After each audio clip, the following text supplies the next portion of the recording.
Beyond the Blackout by Elias Withrow, with a guest narration by Harbinger X. I pulled into the bar parking lot and stopped the car. I sat there for a moment, letting the engine idle as I thought about what I was doing. I knew my wife and kids were at home waiting for me, but I couldn't bear to face them right now. The thought of spending another evening with them while avoiding the elephant in the room made me physically sick. I closed my eyes and cursed myself. Everything was going to shit. My wife was pregnant with our fourth child, and I simply wasn't making enough money to support us. Over the past 6 months, our quality of life has slowly declined, and was becoming harder and harder to explain to the kids what was happening. My wife and I loved each other, but the financial difficulties sprouted endless arguments that could last late into the night. In truth, I was scared. I didn't know how to pull my family out of this terrifying nosedive. I started having trouble sleeping, and my mood worsened. I'd find myself snapping at the kids over little things. So instead of taking out my anger and frustration on my family, I started to drink after work. At first, it was just a beer or two, something to take the edge off. But after a month, I began to stay later and later, drinking more and more. It was time I needed to think. It was a few moments of peace. My wife hated my habit. I didn't blame her. She never argued with me about it, but when I came home reeking of beer and whiskey, she got that look in her eye, that look that said everything. I never really was a drinking man before I fell on hard times. Even in college, I never drank much. Certainly never to the point of being seriously drunk. I just didn't see the point. But now that my life was crumbling before my eyes, I found comfort in it. It was a space I could enter and push my thoughts to the edge of my tired mind. And tonight, I needed a drink. Before leaving work, my boss told me that they were conducting layoffs in the coming weeks. He didn't go into details, but as I sat in my car, I realized he was unofficially informing me that I would soon be jobless. I felt sick. The hell was I going to do? How was I going to provide for my family? Growing up, I never expected this. Why would I? The thought of my kids made me terribly depressed. They depended on me. They looked up to me. How was I supposed to tell them that their father was a failure? How was I supposed to tell them that Daddy couldn't pay the bills? I pulled my car door open and forced my mind to settle. I licked my lips, almost ran into the bar. Music droned somewhere above me as my eyes roamed around the room. Neon beer signs lined the walls, and their colors trailed in the air as I sipped my 6th rum and coke. My head was floating above my shoulders, and the conversation around me slurred and streaked like wet paint. I licked my lips. They felt bloated on my face. I blinked lazily and realized I was breathing heavily. I shifted on my bar stool and almost fell off. My mind exploded with dizziness and my stomach churned uncomfortably. How many beers that I had before starting the endless rum and cokes, I couldn't remember. The bar was surprisingly full, but I couldn't focus on an individual face. They piled around me, trying to get in drink orders, and I felt like a rock sticking out in the middle of a moving stream. I raised my glass to my lips and drained the last of its contents. Hey, Jack, you should go home, buddy, the bartender said, leaning in towards me out of the pool of mixing colors. Maybe one more, and then I'll head out, I mumbled, raising my head to meet his gaze. His face swam before me, and I closed one eye to stop it from moving. I think you're done, buddy. Come on, go on to your family. I could feel darkness swirling around the edge of my vision. I snorted, and the bartender shook his head. Want me to call you a cab, Jack? For some reason, I found this incredibly offensive. I shook my head violently. Oh, piss off, I'll be fine. My head felt like a bloated boulder. I dug into my pocket and pulled out a wad of crumpled cash, threw it on the bar and stumbled towards the door. I felt like I was walking through a movie scene I wasn't supposed to be in. People turned to stare at me. I heard mutterings and snickers directed at my intoxicated state. I was too drunk to register shame, and I shoved some punk kid aside and pushed my way out the front door. The The world rocked beneath my feet, and I felt a sudden urge to vomit. I exhaled slowly and dragged my feet towards my car. I was in no state to drive. I grit my teeth and checked my watch. It was after 10. Shit. I banged into my car, still looking at my watch, and let out an angry grunt. I ran my hands over the door until I found the handle and pulled it open. I didn't dare look at my phone and see how many missed calls I'd had. I sighed and climbed into the driver's seat. I needed to rest for a moment, settle my head. Then I'd drive home, apologize to my wife. I'd tell her about the inevitable layoffs. But first, I needed to sleep. I closed my eyes, and darkness rushed me. Hey there, Slick. I pulled my eyes open. Blinding sunlight immediately forced them shut again. I rubbed my face, trying to clear my mind. To my surprise, I felt all right. In fact, I felt fantastic. I opened my eyes again, and cheery sunbeams warmed my face. I blinked. I was sitting in a sprawling green meadow. Birds chirped overhead. Green grass rustled beneath me. A pleasant breeze chuckling through the air. I was sitting against a tree in a circular clearing with a swaying forest that wrapped around a sparkling pond. Lily pads spotted the crystal surface like green paint on an artist's palette. It was breathtaking.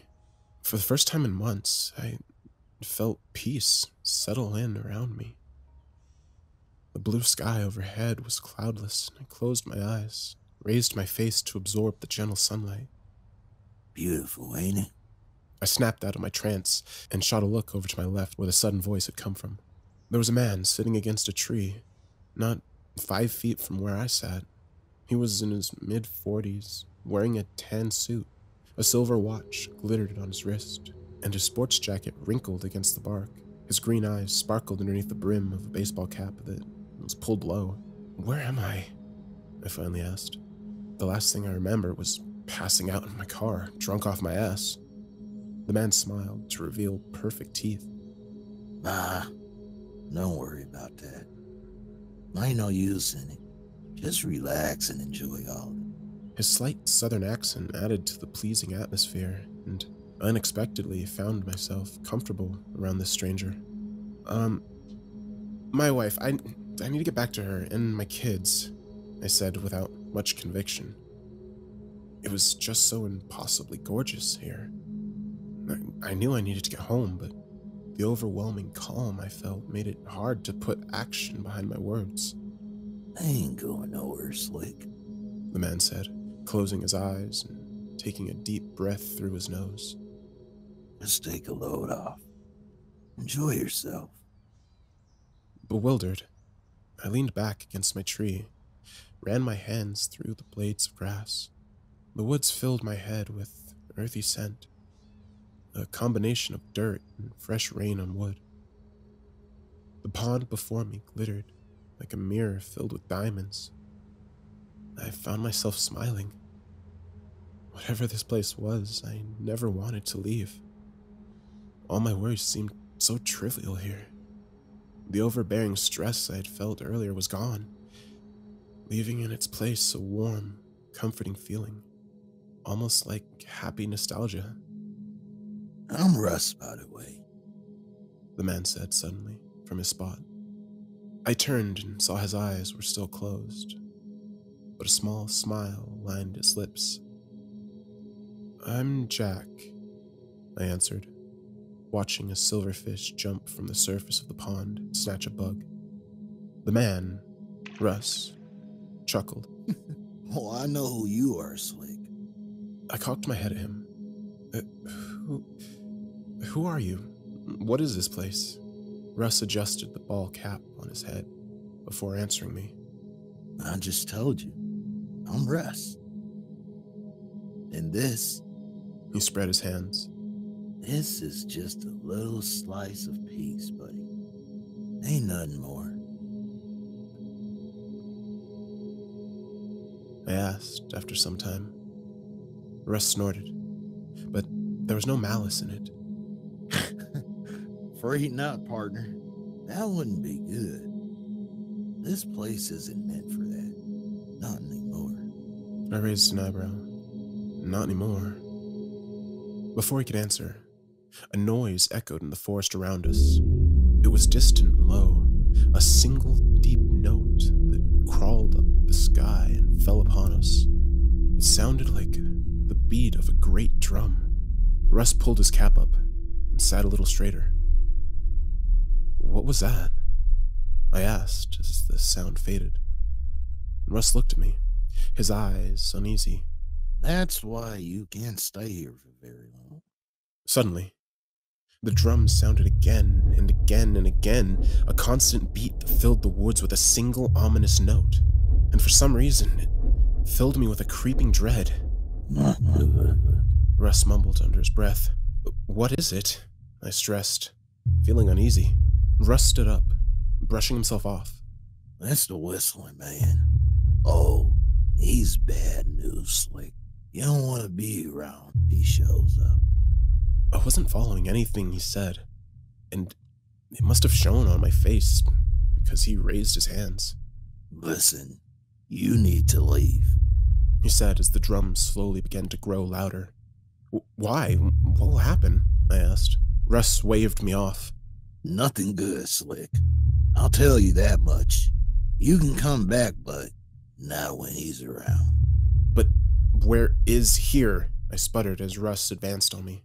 Before he could answer, the forest filled with a piercing cry, a sharp whistle that cut through the sky and echoed all around us. I slammed my hands over my ears as the deafening note danced across the sun rays and exploded across the meadow. As the wavering echo faded, another whistle followed, this time lower, a kind of haunting melody that chilled me instantly. The drum was growing louder. I thought I felt the earth shiver slightly beneath my feet. Russ turned to me, his eyes wide. Get out of here. Go! He shoved me backwards and I stumbled, tripping over my feet. I woke up, gasping, in my car. I immediately opened the door and vomited into the parking lot, a great gush of hot stomach acid and gurgling rum. Tears leaked from my bloodshot eyes as I sat up and wiped my mouth. My head was splitting and I was desperately thirsty. I looked at my watch and groaned. It was a little after midnight. I took a few seconds to collect myself, thinking back on what happened and what I just experienced. What had just happened? I could still hear the echoing shrill note, the chilling whistle. Or did I? I ran my hands over my face, the consequences of my nighttime drinking churning my stomach again. How was I going to explain this to my family? Was I going to tell my wife? She was going to be furious. I suddenly wished I was back in the meadow. The serene peace that it offered upon arrival was intoxicating. No worries, no stress, no responsibilities, just warm, beautiful, accepting nature. As I stared at my car, I made a mental decision. I would do anything to go back. Now, I thought I knew how to get there.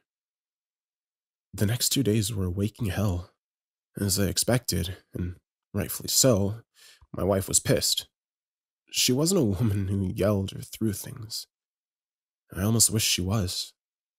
Instead, she turned to ice, barely acknowledging my existence until my due sentence was up, whenever that was. I tried to be extra active with the kids, even taking them out for ice cream, but that wasn't enough for my dear wife to warm to me. It was the weekend, and every minute seemed like a chore. On the outside, I was super dad, making sure to always wear a smile and engage my kids in conversation and playful fun. None of this thawed my wife out, and I felt the thirst return to me with a vengeance. I still hadn't told her about the inevitable layoffs, and judging by her mood, I wouldn't until her fury had passed. Night rolled around. She still wasn't talking to me. I decided after work the following day, I'd return to the bar and get shit-faced again. I needed to see if I could go back to that meadow. I needed it in the worst kind of way, my sanctuary of peace. I knew it was the worst thing I could do, but the frustrations of the weekend pushed the logic out of my frazzled mind. She didn't fully understand the stress and worry I was going through. She didn't know the weight I carried every day. It wasn't her fault. but I expected her to cut me some slack. My wife silently turned her back to me. I licked my lips, focused on tomorrow. The need was so great. I almost got up and left right there and then. What little reason I still possessed forced my eyes closed instead. I tried to summon the vision of the meadow. I could almost feel it, waiting for me right behind my eyes. If I focused hard enough, I thought I could smell the greenery swirling through the swaying forest. If I shut everything out, I thought I could hear the frogs croaking at the edge of the waters. Was that Russ? I was sure I had just heard him speaking to me, his southern accent melting the air like warm butter over steamed corn. But it was all just out of reach. For whatever reason, I couldn't quite access that special place. I needed a catalyst. I needed a goddamn drink. And that's how I found myself slumped over the bar the following night. The day had seemed like an eternity, the clock indifferent to my desperation. On the way to work that morning, I almost stopped at the liquor store, but managed to hold off. My boss didn't say anything to me, which I took as a good sign, and I diligently plowed through the day's duties.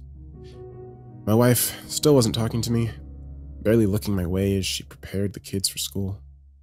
I had tried to give her a hug goodbye, and she brushed me off, muttering that she had to finish packing lunches. This sparked an anger in me, and I wordlessly left the house, clamping my teeth shut so I wouldn't say anything stupid. I knew getting wasted tonight wasn't going to repair our teetering marriage, but I'd been pushed to my limit. If she wasn't going to forgive me, then what was the point? Her morning coldness had cemented my resolve to go out tonight, and I barely felt any guilt. I justified it in my mind, with little effort. As I pulled into the bar parking lot, I felt a cold blanket of relief sweep over me. This is where I could let go a little.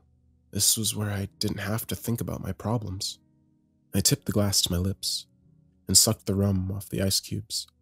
I hadn't bothered mixing my drinks that night. I had a destination in mind, and I wanted to get back there as soon as possible. Judging by the way the room swam, I was doing a pretty good job of it, too. The bar was relatively empty, and I was relieved for that. A quiet tune played from the retro jukebox in the corner, and I hummed along as I tapped the bar for another refill. The usual bartender was off tonight, Kenny, and I was grateful for it. He had a tendency to cut me off, and I didn't want that tonight. I smiled at the young lady, my drink server for the evening. I was trying my best to maintain my composure, and the lack of people helped my cause. I downed half the rum in one swig and felt it slam into my stomach like a derailed train. I burped behind my hand and felt my eyelids flutter as if they were suddenly swollen. I smacked the taste from my lips, and my tongue burned with alcohol. My thoughts had become hard to control, the booze filling my mind like a sinking ship. I had been here for 3 hours.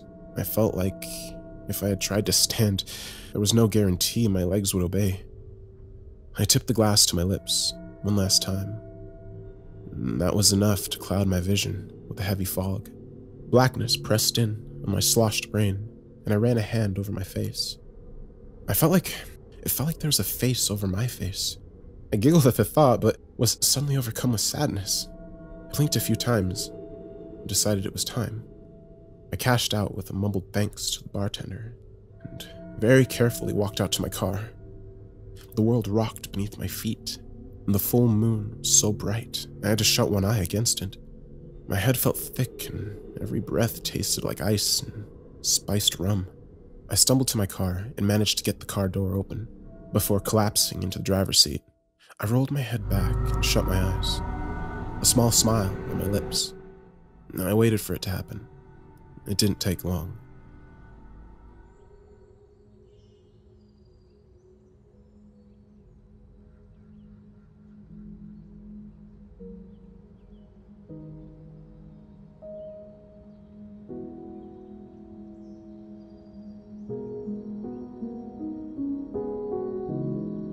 I opened my eyes. The gentle sunlight lit my vision. Stunning greens and blues melted together to form breathtaking beauty. My senses filled with the peaceful and now familiar meadow before me. I was back. The dense forest encircling this pocket of paradise swayed gently in the breeze, the leaves rustling together to form a serene soundtrack to the majesty of this hidden nature. The grass was soft beneath me, like cool blades of emerald silk. I ran my hands through it and leaned comfortably against the tree I sat under. The pond before me was captivating in its stillness, a plate of shining silver. I turned and saw Russ, sitting a few trees over, his blue baseball cap resting high on his head. His tan suit jacket was balled behind his head, and he leaned comfortably against it. I had to come back, I said. This place. I trailed off, trying to find the words. That's something special, ain't it? Russ grinned, crossing his feet in front of him. You got that right. Silence passed between us, and I sighed heavily, a smile filling my lips. My head emptied of worries, and was filled with complete tranquility. The secluded isolation added to the calming magic of the meadow, and pleasant birdsong danced between the trees. Again, I was filled with the desire to never leave this place. Everything was just so perfect. It made my life seem unfair in comparison. Why were things so hard? Why did misfortune and approaching despair plague my everyday? Why couldn't I just stay here, away from all that, and close my eyes in this peace? This was all I needed. You know, Russ said from his spot. as much as I enjoy your company, I don't worry about you. I snorted and looked over at him. Oh yeah? Why's that? Russ adjusted his baseball cap. You know why. Don't make me say it, Slick. Can you just let me enjoy the quiet? I asked, shutting my eyes. Russ grinned. Of course, pal. Of course. But I need you to know something.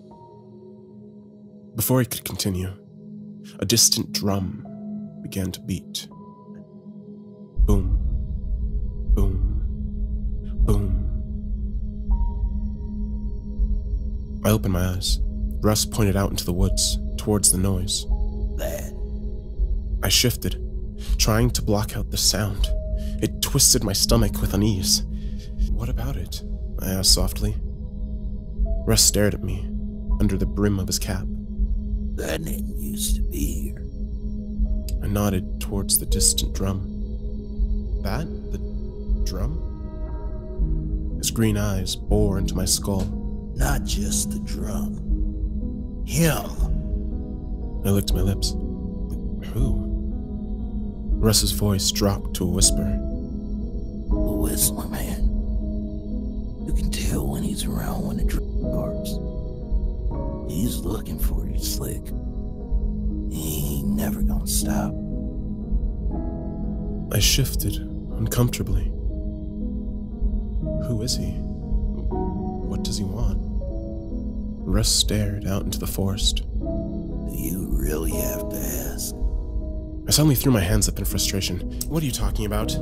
Before he could respond, the air filled with a shrieking note. A long, high whistle that bore into my head like a screaming drill. Swarms of birds erupted from the trees and took flight. Escaping the sound, Russ jumped to his feet, fear written across his face. You better scram, Slick. This sounds like he's close. I don't want to, I shouted, climbing to my feet. I don't care who he is. I don't care what he wants. Anything is better than going back to...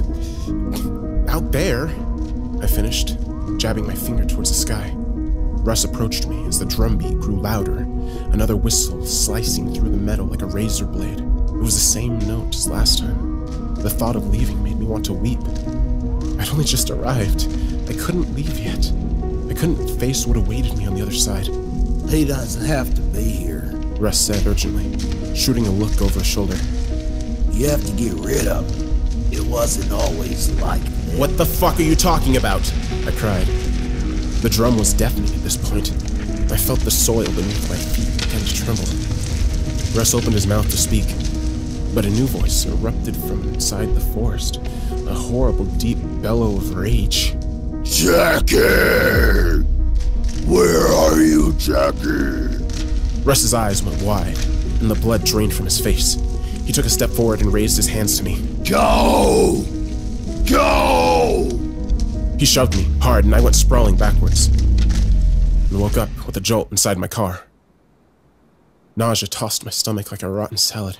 I slammed the door open and emptied my gut into the asphalt. No! I screamed, wiping my face and pounding the steering wheel. No, no, no, I can't be here. Let me go back. The horror of being back in this waking world, faced once again with my looming, life-ruining problems, filled me with absolute panic. The night air filled with indifferent moonlight. I raised my eyes to the sky. I can't do this anymore. Russ, let me come back. I thought I could feel his presence. A tickle in the back of my head. I focused on it, begging to be swept away to the calming meadow. I didn't care about the whistling man. I didn't care about what he wanted. I couldn't face my family right now. I didn't want to think about work or money. I just wanted to go back. Help me, I cried, slamming my fists into the dashboard. Take me back. I sat there for a moment, trembling, bloodshot eyes, catching focus on everything, then nothing. I wiped my face. You can't do this to me, I muttered. You can't make me stay here. I checked my watch and saw that it was midnight. Last call wasn't for another hour and a half. I licked my lips and ran a hand through my hair. I felt like shit. I knew I probably looked like shit too, but that wasn't going to stop me. I'm coming back, I growled, stepping out of my car, avoiding the puddle of vomit. I'm not going to let you send me away this time. My legs wobbled as I carefully made my way inside the bar and summoned as much willpower as I could. It wasn't easy. My throat burned and my eyes were watering. The world rocked and swayed beneath me, and I grit my teeth against it. I pushed the bar door open and slowly made my way back to my stool. I motioned to the bartender, and she returned to me, an eyebrow cocked. She told me she was surprised to see me back. I told her my car wasn't working. I told her a friend was coming to give me a lift. I was just coming back in to kill some time. I spaced out my words and tried my best not to slur. I asked her if she could load me a beer and a shot. She chewed her lip for a moment, and I could see her thinking, my intoxicated state apparent, no matter how good an actor I thought I was. I reached into my pocket and slid her 2 20s, tipping her a wink. For taking such good care of me tonight, I said. The money shattered any moral disputes she'd been fighting against and immediately cracked the top of a beer. She filled a shot glass and placed it in front of me, telling me to behave myself. I thanked her and assured her that I would. When she turned away, I slammed the shot, gasping at the sudden charge of heat. Whatever edge I had lost from vomiting returned as the rum hit my system. I snatched the beer up and sucked it down, exhaling heavily as the last drops slid onto my tongue. I felt sick, like a soaked sponge, left on the counter. I stank, and my already upset stomach fought against the booze. I looked around, the room tilting and swaying, and saw there was only 2 other patrons. They were over in the corner, not paying attention, and to my delight, I saw them wave over the bartender. It looked like they knew her. She shot a quick look at me and then went over to them, heart racing, consciousness blinking. I quickly leaned forward and snatched a full bottle of rum from the counter. I chanced to look over my shoulder and saw that my act had gone unnoticed. You can't get rid of me, I mumbled, tipping the bottle to my lips. You can't make me stay here. I closed my eyes and drank. I didn't stop until everything went dark. I gasped and opened my eyes. I was on my stomach, soft clovers tickling my face. I breathed them in and sighed, relief running through me. I got to my knees, pulling myself up, and surveyed the meadow. But something was wrong. The sunlight was hidden behind thick gray clouds, a blanket of dark cotton. I craned my neck and was met with nothing but silent gloom. The woods were quiet, the usual chorus of birds and bugs eerily absent. I could hear my heart hammering in my chest, a rush of beating blood in my ears. I looked to my left, scanning the tree line, and suddenly felt sick as my eyes focused on the scene before me, a deep fear sparking in my chest. The forest was ripped in half, leaving a dark corridor of splintered ruin. It looked like an immense train had exploded through the woods, obliterating everything in its path. Fractured trees and uprooted underbush spilled out into the clearing, the remains of nature's vicious goring. "What's going on?" I whispered, voice tainted with fear. I suddenly spotted something in the pond, floating on the surface. It bobbed slightly, and as I squinted to try to make out what it was, my eyes went wide, and panic foamed in my throat.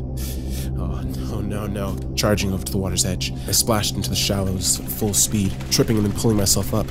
I shoved the lily pads aside and sloshed deeper, the horror before me, gaining clarity. "Russ!" I screamed, reaching out for his motionless body. The water was up to my waist as I grabbed him, pulling him up from under. He was dead weight in my arms. His head was rolling against my chest as I dragged him ashore. Come on, I begged, gritting my teeth, heart racing, muscles groaning. His eyes were closed, and he didn't move. Gasping, I finally got us to the grass where we collapsed. In a rush of weight and water, I struggled to regain my breath as I got to my knees and flipped Russ over on his back. My heart sank. His face was a mess of cuts and dark bruises. His clothes were a tangled jumble of torn fabric and tattered cloth. "What happened to you?" I cried, pushing strands of wet hair from his face. "Who did this to you?" I felt like I already knew the answer. I shifted myself over time, fighting panic. I placed my hands over his chest and began administering CPR. "Please wake up. Please wake up," I begged, pumping his chest. "Please, you have to wake up. Don't do this, please." I leaned down and blew into his mouth, tears starting to leak from my eyes. I felt helpless, alone, filled with overwhelming despair. Why did everything always have to go to shit? Why did I always end up making things worse? Why couldn't I escape a never-ending stream of misfortune? "Please!" I screamed, now beating on Russ's chest. "Please don't do this!" Suddenly, in a rush of urgency, Russ's eyes snapped open, and he vomited up a great gout of pond water.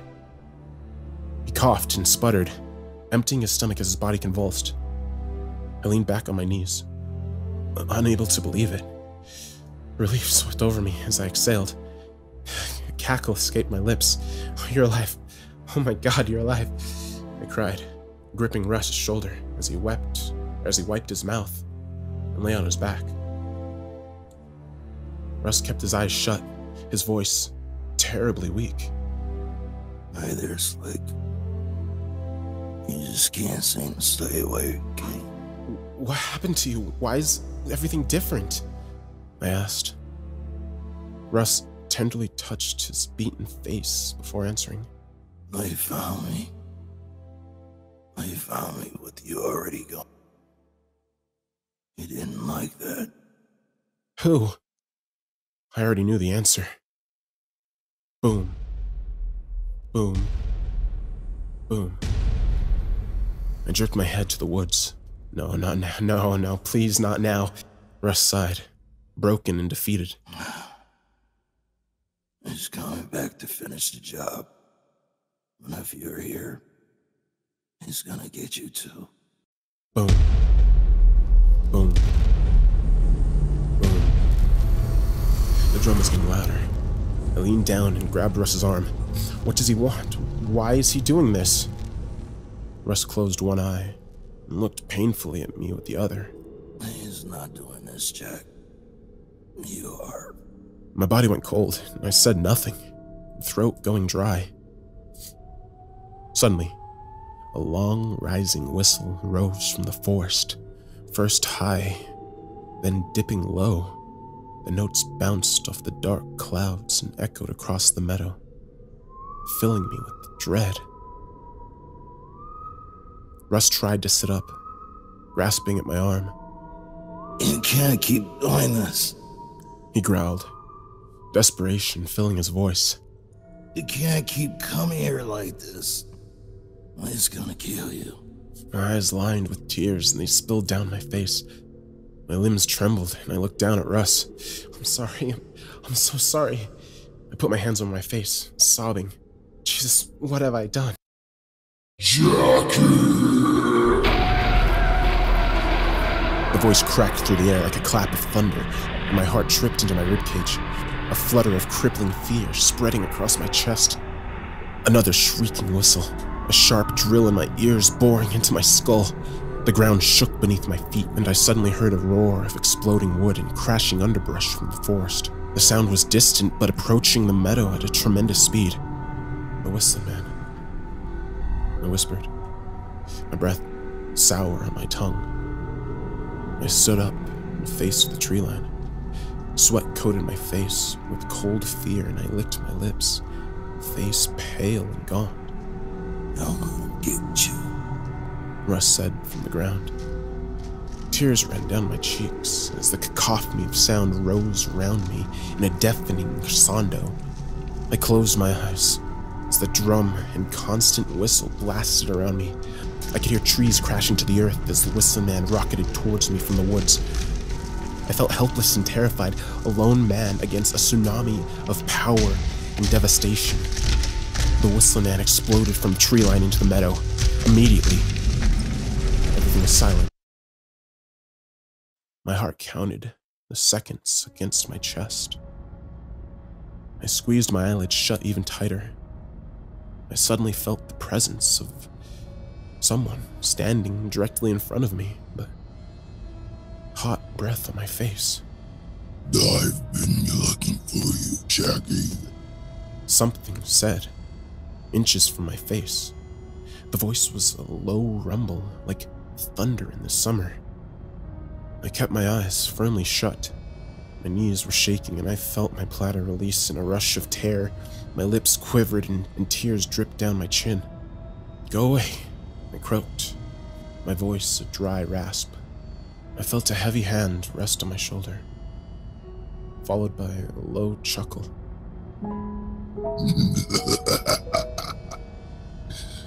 Go away. Nah, Jack. Why would you want that? You brought me here. I shook my head, squeezing my eyes shut even tighter. Not anymore. A hand gripped my chin. Look at me. Open your eyes.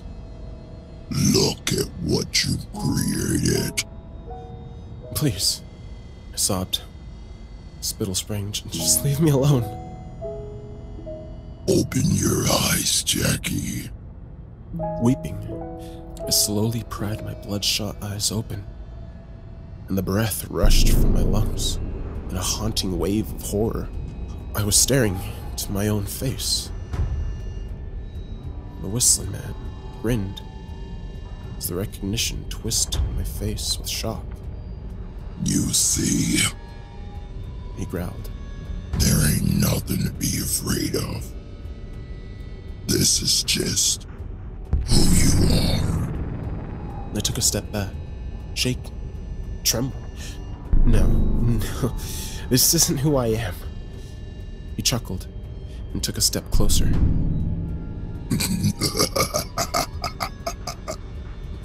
Oh, yes it is, Jack. I violently shook my head. No. I'm a good person. I'm nothing like you. I'm nothing like you. The whistling man suddenly stepped forward and grabbed me by the throat, his grip deadly and impossibly strong. This time we finally settled this, Jackie. Just leave me alone, I gurgled as his grip tightened around my throat. He leaned into me, grinning and squeezing darkness into my vision. It's over, Jack. Stars swam around me and the world began to fade. With one last gasp, I whispered, "Please, just let me go home." right as I was about to pass out. As blackness ate my eyes, the iron grip around my throat was removed. I gasped and fell to my knees. The meadow rushing back into focus. Color and clarity realigned, and I coughed and sputtered, clutching my aching throat. I looked up in relieved confusion. My eyes went wide. Russ was holding the Whistling Man from behind, one arm wrapped around his throat in a chokehold, yet his other arm over the Whistling Man's face, with his hand shoved inside his mouth, gripping his upper jaw with commanding strength. Sweat stood on Russ's face, his eyes two coals of burning fire, his voice cracked like a blazing furnace. He doesn't need you anymore. Leave him alone, goddammit. The Whistling Man growled around Russ's hand, fury shaking him. I am him. Russ's neck muscles strained as he began to pull the Whistling Man's head backwards, howling with deafening authority. Not any more. Screaming with exhausted effort, Russ ripped the Whistling Man's head back between his shoulder blades in an explosion of blood and bone. I heard a sickening pop as his spine shattered, blood gushing from his now lifeless mouth. Gasping, Russ pulled his bloody hand from the Whistling Man's jaw and shoved the dead man to the ground. Breathing heavily, he looked at me, chest heaving. You okay, Slick? Shock rooted me to the ground. Complete disbelief freezing me where I sat. Jack! Crying, I got to my feet to embrace him. Weeping into his chest, Russ stroked my hair and let me cry into him, his heart beating against my chest. Thank you. I'm so sorry. I'm so fucking sorry for doing this. Russ pulled me away and took me by the shoulders. You're a lot stronger than Jack. Never forget that. I wiped tears from my face, unable to stop more from coming. I won't forget. I promise I won't. Thank you. Russ nodded. You ready to go back? I nodded, sniffling. Russ closed his eyes. Good luck to you, Slick. I'm proud of you. And with that, he pushed me backwards, and I woke with a start on the bar floor. Faces were looking down at me, a blur of color and noise. I blinked, and everything rushed into focus. It was the bartender and two men she was talking to. Their faces were filled with concern, and I realized they were talking about me. Hey, you okay? One of the men asked, getting down on one knee and helping me sit up. Relief washed over me in a suffocating wave, and I grit my teeth as my eyes filled with tears. I smiled up at the three of them, my head clear and focused. All traces of the hangover were gone. I'm alright, thank you. I must have slipped in my stool and bumped my head is all. The bartender told me that they heard a crash and looked over to see me lying on the floor, unmoving. She said it had taken them a little bit to wake me up, almost to the point of calling an ambulance. I assured them I was okay, climbing to my feet and brushing myself off. My inexplicably calm demeanor clearly confused them to the point of not pressing me further. I thanked them for their concern and told them I was going to call a cab and go home. After making sure I was really okay, they told me to take care of myself. I smiled. I will. That was 3 years ago. It's been a long, hard road since that night, but I'm doing well. It took months for my wife to get over that horrific act of selfishness, but I've proven to her since I will never be that man again. I can't believe she didn't leave me, and it fills me with eternal gratitude. I spent this time proving to my family that they can rely on me. I've shown them my resolve, and we've grown closer, making it through those horrible early months of uncertainty, but we're stronger now. Life has begun to show promise of happiness. I did end up losing my job, but my boss was able to secure me another with a sister company. It was an act of kindness I wasn't expecting. It furthered me down my path of positivity. It's taken 3 years to rebuild my life to the point of hesitant optimism. And it's been 3 years since I had a drink. I'm not going to lie to you and tell you that it was easy, because it wasn't. It was hard, impossibly hard. Even after everything I went through, there were days I almost gave in to temptation, but I would open up to my wife during those times of weakness. She got me through them. She gave me hope that I could change, but I had to face what I'd become first. I'll never go back to being that man. I'll find my own way to the meadow. I know it's out there, waiting for me. The path to its beautiful serenity, growing more clear the longer I walk the road of recovery.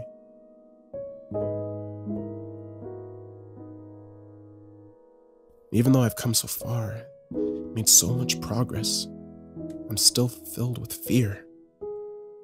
Because I know he's out there waiting for me. He'll always be there. I'm the Whistling Man.